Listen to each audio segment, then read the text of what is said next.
Pasok na to. Yung pamimeke ng pagpatay. Pasok. Very good. Posible bang hindi si dating DPWH Undersecretary Cathy Cabral ang nasawi sa Benguet? Bakit nagdududa ang mga tao kung wala na talaga siya? Saan nagagaling ang trust issues na to? Ako po si Jairo Boliedo. Babala, mababanggit po ang suicide. Maging sensitibo rin po sa pagkomento sa bidyong ito. December 19, ibinalita ng mga otoridad na namatay raw itong si Cabral sa Benguet. Ang cause of death, traumatic injuries, dulot ng pagkahulog. Posibleng suicide daw. Ngayon, bakit may mga ilan na hindi naniniwalang si Cabral ang nasawi? O yan ha, yung mga hindi naniniwala. Eto na ang sagot sa katanungan nyo.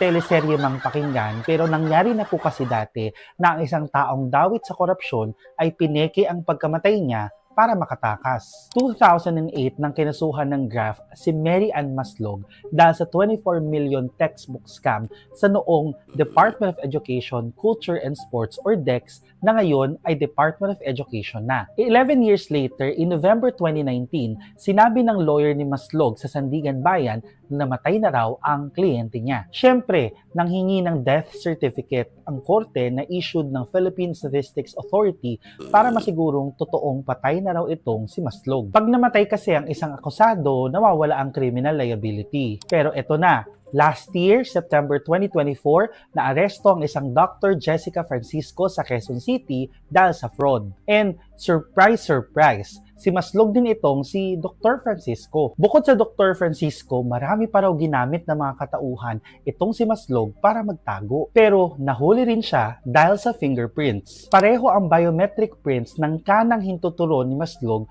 doon sa mga katauhang ginamit niya para makapagtago. Nitong 2025, kinonvict ng Sandigan Bayan for graft itong si Maslog at sinentensyahan siya ng hanggang 10 taong pagkakakulong. Balik tayo kay Cabral. Ang kaibahan ni Maslog kay Cabral ay doon kay Cabral, involved na po agad ang mga otoridad magmula pa lang noong una. Mula pa nang madiskubre ang katawan ni Cabral sa Tuba, Benguet, mga otoridad na po katulad ng polis at forensic experts ang humawak ng crime scene. Naglabas din po ang mga polis ng litrato noong katawang natagpuan sa Benguet. Hindi ko po ipapakita sa bidyong ito yung mga litratong nakuha namin bilang respeto po sa yumao at sa kanyang pamilya, pero kahawig na kahawig po talaga ni Cabral yung nasa litrato. Ang family ni Cabral, in-identify na rin na siya talaga ang nakuhang katawan. Sumailalim na rin po sa autopsy itong si Cabral at nailabas na rin ang resulta nitong December 20. Tinanong din natin si DILG Secretary John Vic Remulla kung gaano sila kasiguradong si Cabral talaga ang nakuha nila sa Benguet. 99%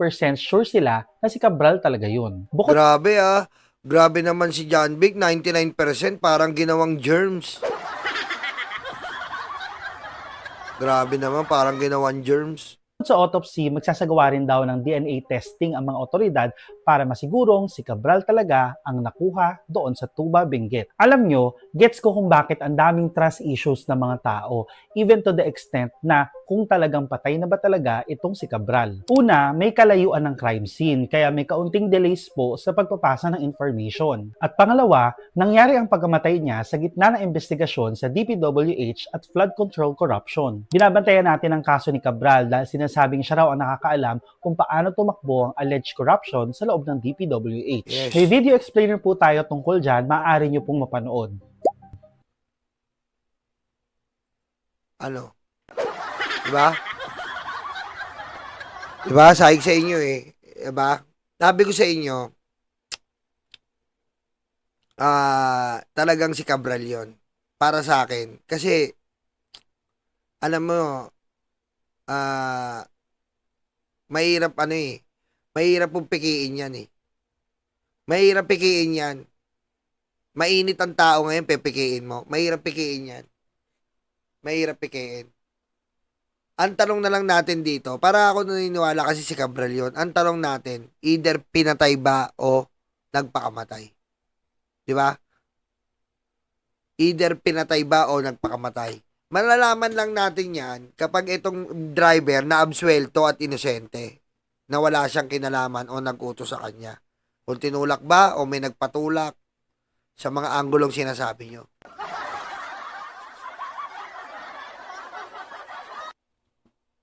Ano sabi ni wala pang DNA, 99% na on what basis dental impression?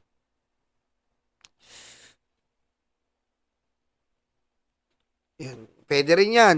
Tama yan din yan, Jerry. Dapat nagalit yung asawa ni Cabral. Driver, bakit hindi niya yun nalalay? Pwede rin yan. Di ba? Basta malaman natin yan na, pero para sa akin kasi,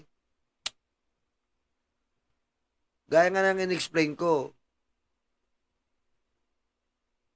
mahirap din kasing pikiin yun eh. Mahirap pikiin yun. Mahirap pikiin yun.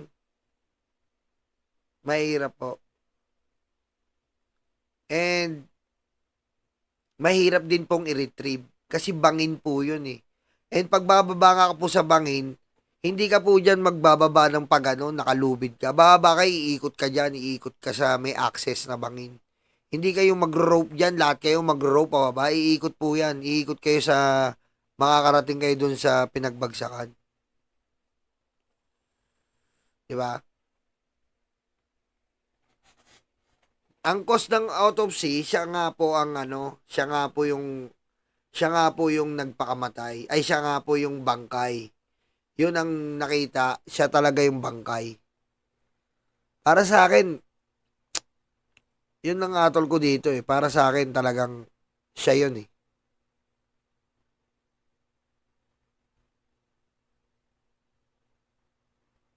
Ang dami nating no? Tingnan nyo. Idol, sabi ni Tati, idol nyo, may posibilidad kaya na yung bangkay na sinasabing si Yusek Cabral ay nawawalang bride na si Shera. Kanina pa na nga namin sinatapik yan eh. Diba? Kanina pa namin tinatapik yan.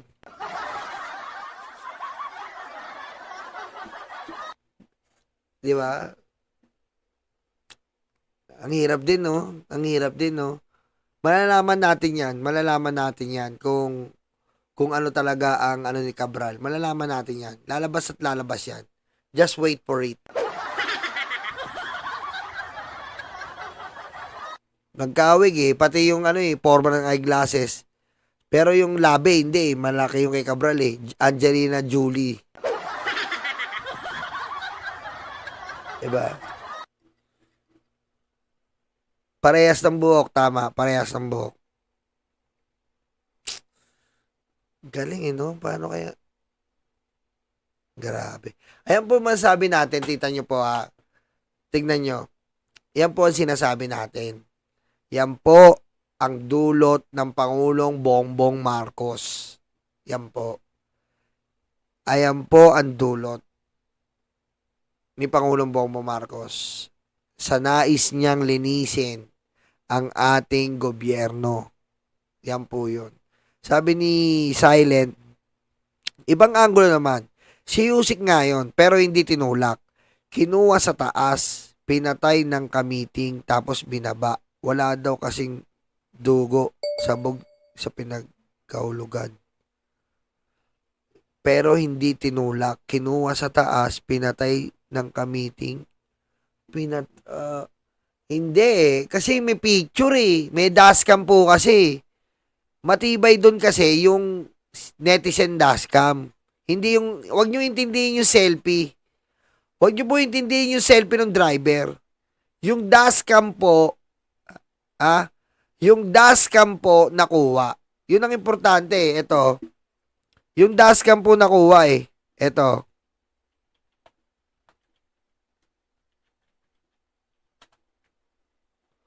Ayan o. Ito kasi importante dyan eh.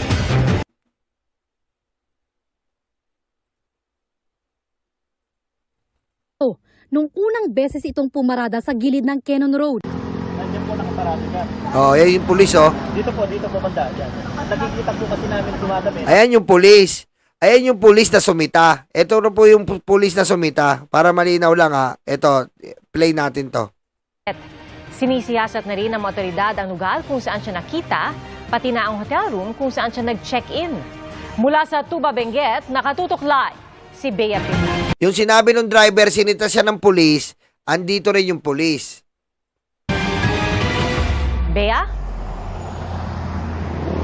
PS sa pag-iimbestiga ng PNP sa pagkamatay ni dating DPWH Undersecretary Catalina Cabral, kabilang na sa kanilang tututukan ang pag-secure sa mga ebidensyang makatutulong sa investigasyon sa mga Viral na online Ayan. ang dashcam video na ito ng sasakyang Ayan po kasi, ito po yun eh. Hindi yung selfie ng driver, ito po yung importante.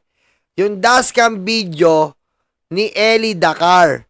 Pumunta po si Ellie Dakar doon. Ayan oh.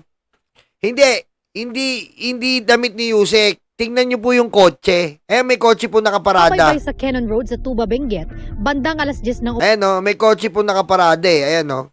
umaga noong December Ayan oh, may kotseng nakaparada yung kay Cabral. 18. Sa video, makikita ang isang SUV na nakaparada sa gilid ng kalsada at may isang babaeng nakaupo sa concrete barrier. Oh. Hawak na raw ng NBI ang video na ito. Sabi ng NBI, Oh, di ba? 'Yon. Sasabihin iba daw itsura. Hindi po, blurred po 'yon. Huwag nating ipilit. Pinipilit kasi ng iba. Iba daw 'yon, hindi si Cabral. Pag malayo po at malabo, blurred, hindi po talaga 'yon.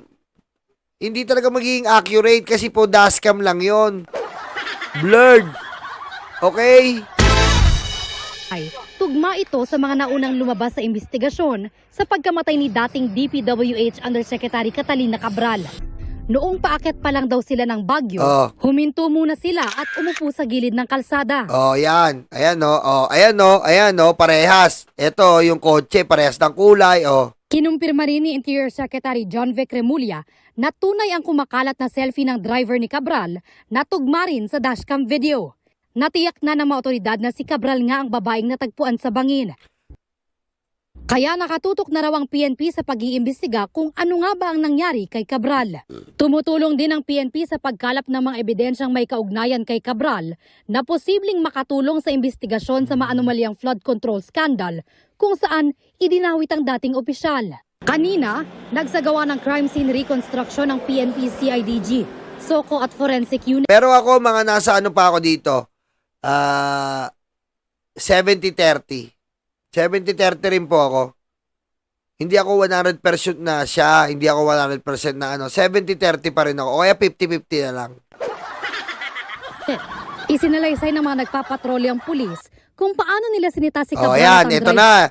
Yung sinasabi ng driver, sinitasan na ng pulis. Eto, magsasalita yung pulis. Nito, nung unang beses itong pumarada sa gilid ng Cannon Road. Nandiyan po nakaparado dyan. Dito po banda dyan. Nakikita po kasi namin dumadami, nakaupo dyan. Sir, may problema po ba yung sakyan niya? Sira po ba? Kailangan po ba ninyo ng tulong? Sabi po nung driver,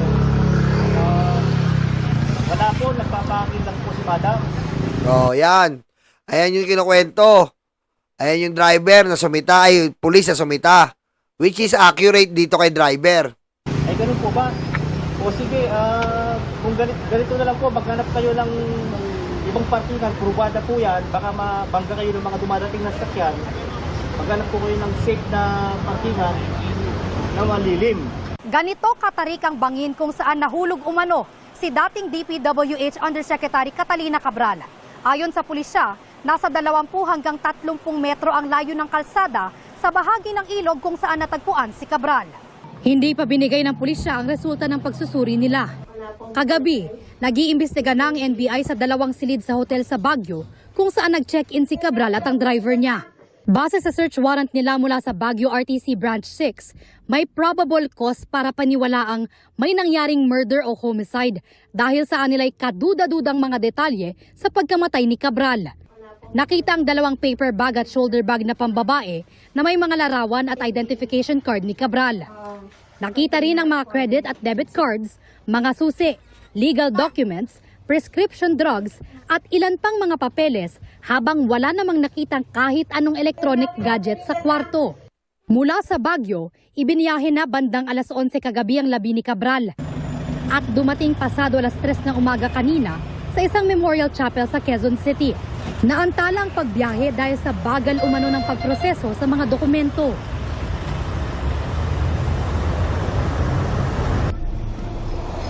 Tapos pinalitan, no?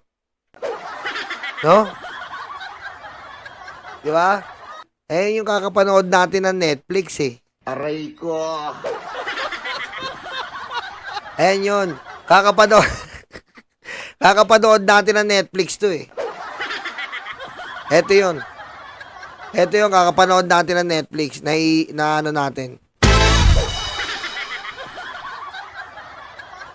Ang naguguluhan ako, sino yung ka-meet up niya?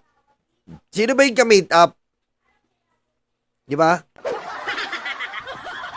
Ang daming ano di ba? Hindi kaya kasama ang driver na nasa loob lang ng kotse at pagkatapos ng selfie, biglang tinulak si Madam. Sabi ni Manuel. Ito pa. Basahin natin mga anggulo nyo ha. Anggulo nyo eh. Bigyan nyo ng anggulo. Hindi yung anggulo. Wala na sa sarili si Cabral. Laki ang problema. Di yan pupunta dyan. Sabi ni Ram J. Mas klaro sa dashcam yung dumaan na sasakyan. Sabi ni Ben J. The Lone Star. Doon niya tinago mga nakaw niya. Ang tanong, ginusto ba talaga ni Cabral na makarating sa Cannon Road? Canon yon, hindi Canon Manuel. Hindi kaya siya pinilit dahil sa Cannon Road na lungkot at si Cabral. Hindi. Tanggapin, sabi ni Ma'am Joey, tanggapin na pagkamatay niyan. Kung araw-araw yan ang topic, flood control, siyempre super pressure yan. Ang tanong, sino nagpa-pressure sa... sino ba yung ka-meeting? Yun nga eh. Isa lang sigurado ako, panic mode sila sa investigasyon ni PBBM kung pwede lang lahat pangalanan ng involved. Bigyan ng security, huwag matakas o pagkamatay. Ang anggulo!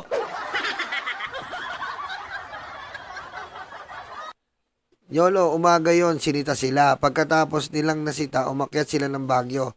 Hapon na nang bumalik sila 3 p.m. Yung mga dashcam selfie, umaga yon. Hapon, wala nang nakita na. Umaga yon.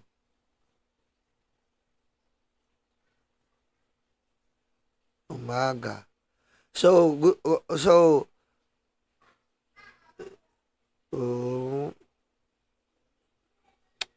kung umaga yon, di ba umaga, sinita sila, pak. So, ang pupuntasan natin dito, yung driver. Yung driver. Di ba? Yung driver po, sabi ko nga sa inyo, ang pinaka best way na mauunawaan natin at malilinawan tayo, isampina yung cellphone ng driver. Isampina ang cellphone ng driver para malaman natin kung may iba pa siyang kausap.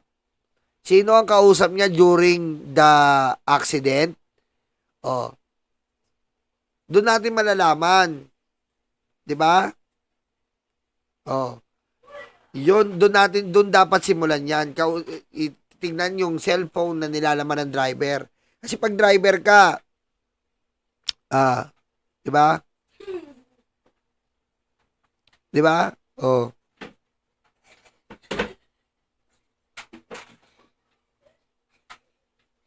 Ano? Driver is the key. Tama, Sir Chris Angel. Parang nakasiksik nga sa bato. Bakit nakasiksik? Ha? Hindi po, pag binagsak mo yung tao, hindi mo naman malalaman yun. Kung sisiksik ba yun. Hindi nyo na po makokontrol yun. Diba? Pag tumalong ka sa bangin, hindi mo naman makokontrol yun kung sisiksik ka sa bato. Tapos, nagalaw mo yung isang bato, babagsak ka uli ng isang bato. Hindi po pwede yung, pag nagpakamatay tayo sa bangin, gusto natin, kitang-kita tayo, pwedeng ganon. Hindi ganon, hindi mo mapapredict yun. Diba? Kaya hindi natin yung problema yun kung nakasiksik siya doon.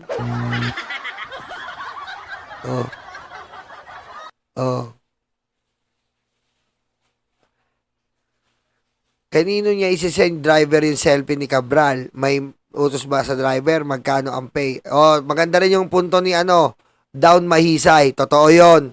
Kanino niya isi-send yon? Yon. Tama. Tama yon.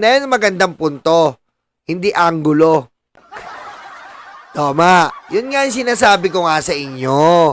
Di ba sinabi ko na nga sa inyo, yung cellphone ng driver, doon tayo magsimula. May kausap ba siya? Kung ang driver po walang kausap sa pagitan ng timeline ng aksidente, safe siya. Pero kung may kausap ang driver, suspicious na call, suspicious na text, suspicious na message, kasabot ang driver. Simple as that. Sabi ni Daddy Armin, Yolo, hindi pwedeng pumili kung ano posisyon pag nahulog. Isa lang pwede, Daddy. Pag nahulog ka sa jowa mo, pwede ka mamili ng posisyon. Patayin mo si BBM? No joke.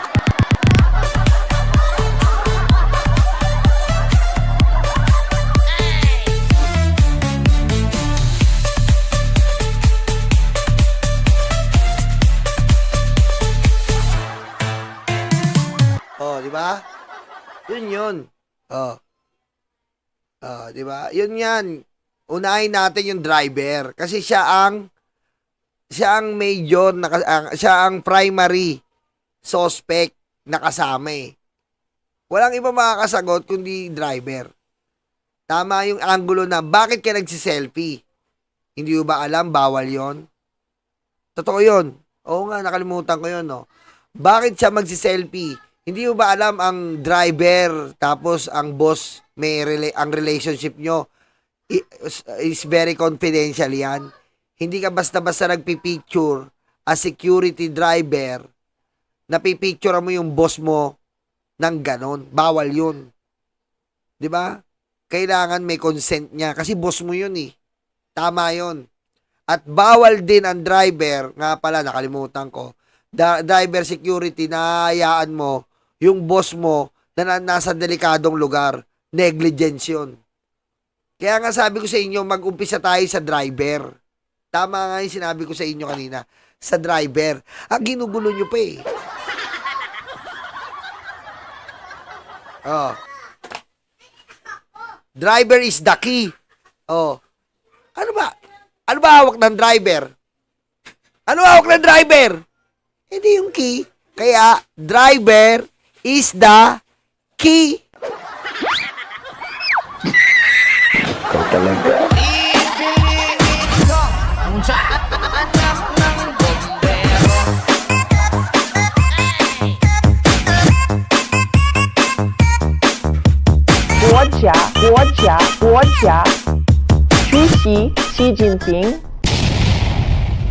Oh, yan ah. Okay, dumako tayo dito. May isa pa po tayo. Sandali lang po. Saan na ba yun? Sandali lang ah. Kapag tama sinisira nila si Fiona wagdak makakanti buhusan nagasin ng ngabulate una sa rehas garapon lahi ni satanas garapon bilanggong karton garapon garapon DDS talagang noga DDS talagang tangga DDS kadiring ulupong DDS dumenila tumbo DDS Anong from the top? Ayoko na. O ito, umirit na naman si Rani. Mag-focus lang kayo sa time na binalik ng driver si Cabral sa bangin. And yung oras ang binila kanya. Totoo yon. Yun nga, yun sabi ko nga sa inyo. Eto last na to maaaring ginamit ng driver yung senaryo na si Cabral ay saglit na naupo. Yung umaga, possibility na totoong umupo si Cabral doon. Pero, yung gabi, pwedeng imposible na bumalik si Cabral at umupo uli doon sa madilim. Yan, para masatisfy kayo. Okay na yun. Ginawa, if ever, may connivance ng criminal mind at si driver, ginamit nilang sitwasyon yung pag-upo ni Cabral. Ginamit nilang sitwasyon yon. Yung pag-upo ni Cabral at ginamit nila yon para i-reenact, sundan yung sitwasyon na yon para patayin siya. O, masaya na kayo. Pero, ang inuulit ko, ang driver is the key. Hindi may start. Di ba? Inuulit ko, driver is the key. Bakit? Hindi po mai start. Kasi, kailangan natin i-start para tumakbo. At pagtakbo, masagasaan at madaanan ang mga sitwasyon para sa solusyon ng karahasan at kamatayan. Hoy! Okay na yun. Sakit ng ulo ko dito.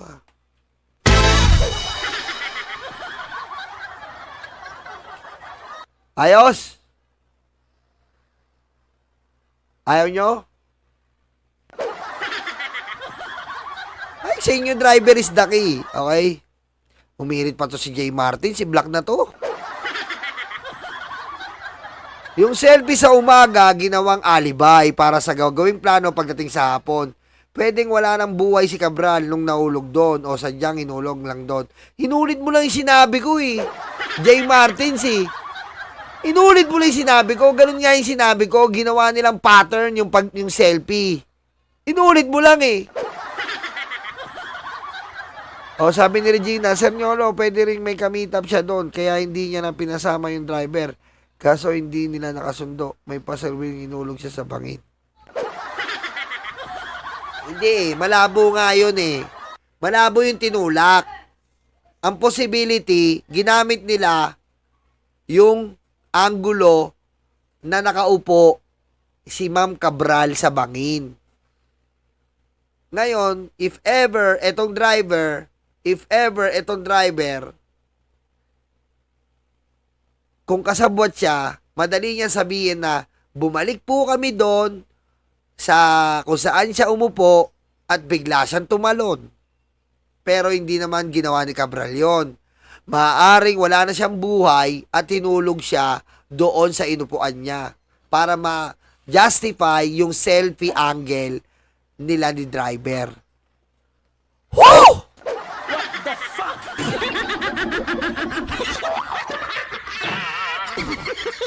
Ayos na kayo doon. Ayos na ba yun? 2 oras na natin tinag-uusapan to.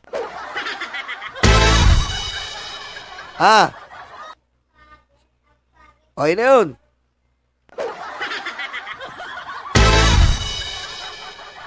Butik, dinagdag na yung asawa, oh. Ang kulit mo, Alexander, Boss Nyolo, may kinalaman din yung asawa niya. Ano ba kinalaman ng asawa?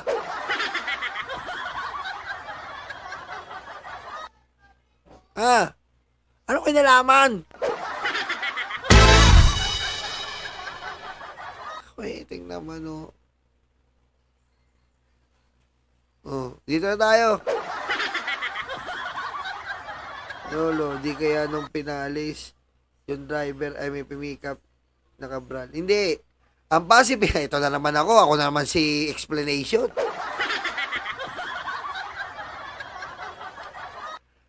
Ang possibilities niyan, si Cabral, on the way, papunta dun sa bangin, dun siya inano. Kung if ever, pinatay. Biglang huminto yung driver, may pumasok, dun siya inano, sinopocate, di natin malaman, tapos, hinulog siya sa bangin. Tana, lumalayo na tayo, Dami na natin naiisip, Putik talaga. Anak ka ng po. Tama na. Mary Jane Tibera, ikaw na lang mag-explain sa mga yan.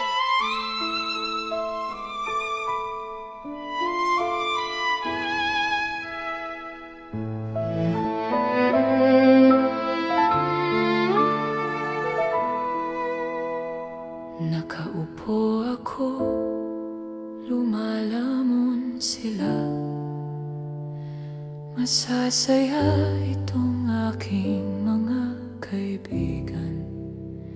Abot kamay nila ang bunga ng puno.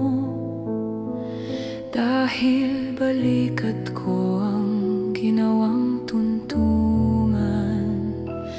Habang namimitas lalong natatakam, sila ay para bang wala ng kabusugan. Kahit alam nilang mayroong mga langgan, at ang aking paa ang siyang inuupakan. Nais ko nang magpahinga, marami na akong nagawa at natulungan. Ako'y labis na nag-aalala, baka ang puno ay tuluyan ng maubusan ng bunga. Nakaupo ako, nagbabantay sila. Ang mga aso ko'y laging maaasahan. Hindi ko lang alam ang binabantayan. Ito bang puno o itong aking upuan? Itali ko kaya sa bahay ng langgam? Maglilingkod ba o maghahari-harian? Masasagot lamang ang malaking tanong kapag ako ay nawala na ng tuluyan. Nais ko nang magpahinga, marami na akong nagawa at natulungan. Ako'y labis na nag-aalala, baka itong mga aso ay maulol at magwala.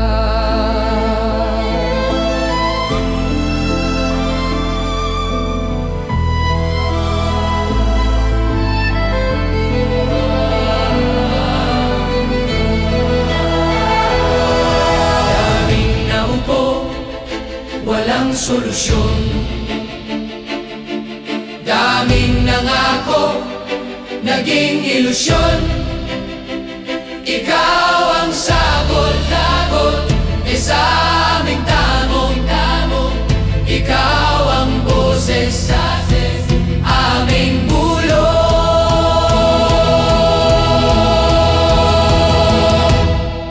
Nilalait ka at sinisira ng kinakaya mo para sa bayan. Ikaw ang aming tagumpay, bonbon, walang kapantay. Nilalait ka at sinisira ng kinakaya mo para sa bayan. Ikaw ang aming tagumpay, bonbon, walang kapantay. Ang mga sugat, ikaw ang lumunas. Saradong isipan, ikaw ang nagbukas. Bayan, inuna mo, hindi banyaga. Gintong puso ay kahanga-hanga. Nilalait ka at sinisira ng kinakaya mo para sa bayan. Ikaw ang aming tagumpay, bonbon, walang kapantay. Nilalait ka at sinisira ang kinakaya mo para sa bayan. Ikaw ang aming tagumpay, bonbon, walang kapantay.